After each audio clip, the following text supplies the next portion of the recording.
Oh no. Walker. Yeah.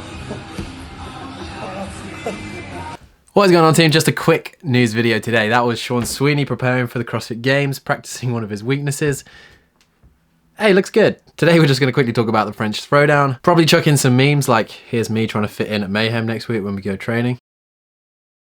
Disguising my fitness. And rumour has it that Shane still hasn't decided which food he's going to eat. Shane, what seems to be the problem? That's a reference from the last news video I did. Go check that out. It's linked down below. Also, before we get into this news video, I do want to say thank you everyone that has supported us and has bought something from Hustle Made. But anyway, the French Throwdown, the last sanctioned event of 2019 season.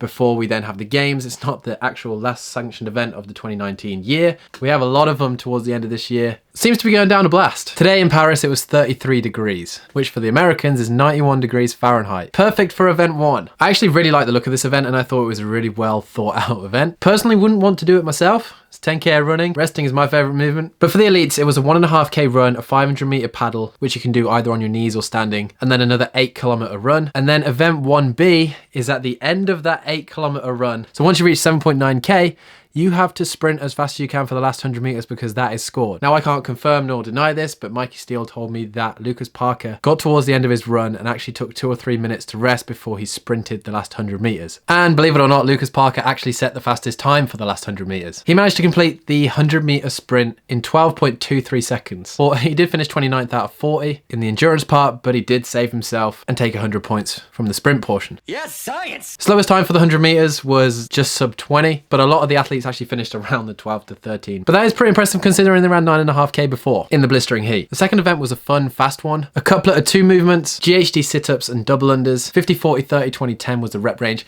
This is one of those workouts that you look at it and you're like, okay, but if you aren't efficient at GHDs and you don't do them that much, some athletes may be feeling that over this weekend. And then the third workout included a movement which we've never seen in a CrossFit competition before of this level.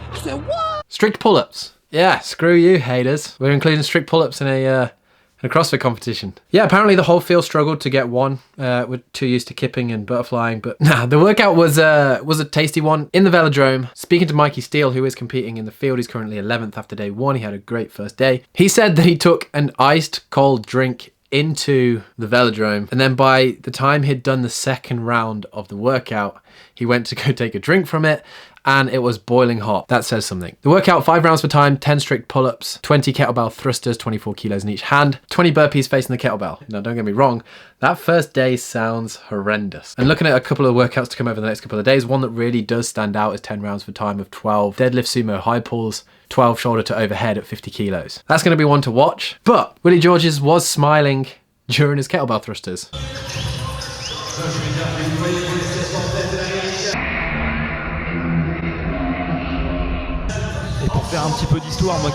Also, coming from an outsider point of view, listening to the commentators at this French event, it's pretty interesting, you know? I really like it when they say voila. I think that means it's done. Makes it sound the most romantic CrossFit competition of this year. And probably my favorite part of commentary today was that he said, well, he said this. As soon as they hear that the time is over, everybody's just like collapsing on the floor. That's pretty impressive. He found people collapsing on the floor. Pretty impressive. And then I had never heard of the frying fish before. Yeah, there's a lot of bodies on the floor right now. Everybody's doing the frying fish, going from side to side, trying to find a comfortable position. But from now on, I am probably Mr. Frying Fish. That's me after most workouts, in a pan, sizzling side to side. But anyway, after the first day of competition, here is the top 5 males, of which the only one to qualify for the CrossFit Games so far this year is Willie Georges. And then here's the top 5 on the female side. Sabrina Caron leading after day 1. She is a Meridian Regional 2018 individual and she's from France, CrossFit level 2. And then when we're looking on the team side, this actually blew my mind. So CrossFit Mayhem Independence, they went to their hotel or their Airbnb or wherever they're staying. This is a toilet sink. Yes, they have those in France, apparently. I'm not sure if you just twist on it and just then just wash your hand. Let your imagination run wild. But after day 1, looking at the top 5 teams, CrossFit Mayhem Independents are in first. That is incredible for them. They've got a good 46-point lead, but it is a whole weekend competition. They still have 2 more days of competition to go, and Invictus Boston are a quality team with people like Kelsey Keel, and the guy that snatches ridiculous amounts of weight. But anyway, moving on. I got sent this video a lot on Instagram recently, and you guys asked my opinion on it. I think it's freaking awesome.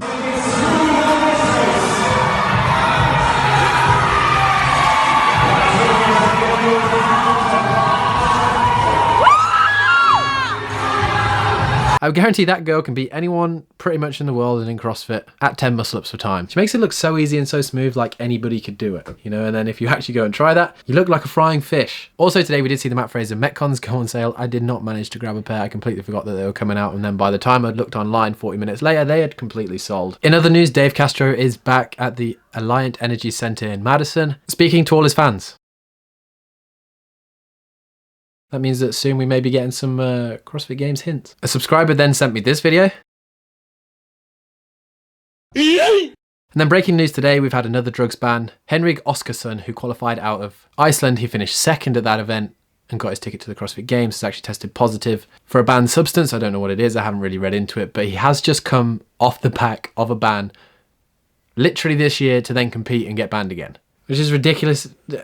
Just do hope that you did enjoy today's video. I know it's been a quick one. It's kind of just been an update. We've had a busy couple of days with the hustle stuff going on. I'm trying to get things sorted for wearing a suit tomorrow because we are going to a wedding, and then we go to France early, like 5 a.m. early on Sunday, come back Monday night, and then we fly to Cookville on Tuesday. So we're trying to get our life in order. The videos may be a little bit slow over the next coming days, but then hopefully they'll pick back up whilst I can kind of find my feet. Smash that like button. Thanks for coming and hanging out today, and putting me on your TV or your computer or your phone. It's nice to hang out with you guys. And if you missed it on the other vlog, here's Tia scaring Matt Fraser again to make it 2-0.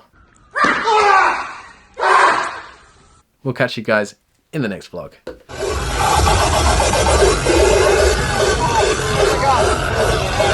my God.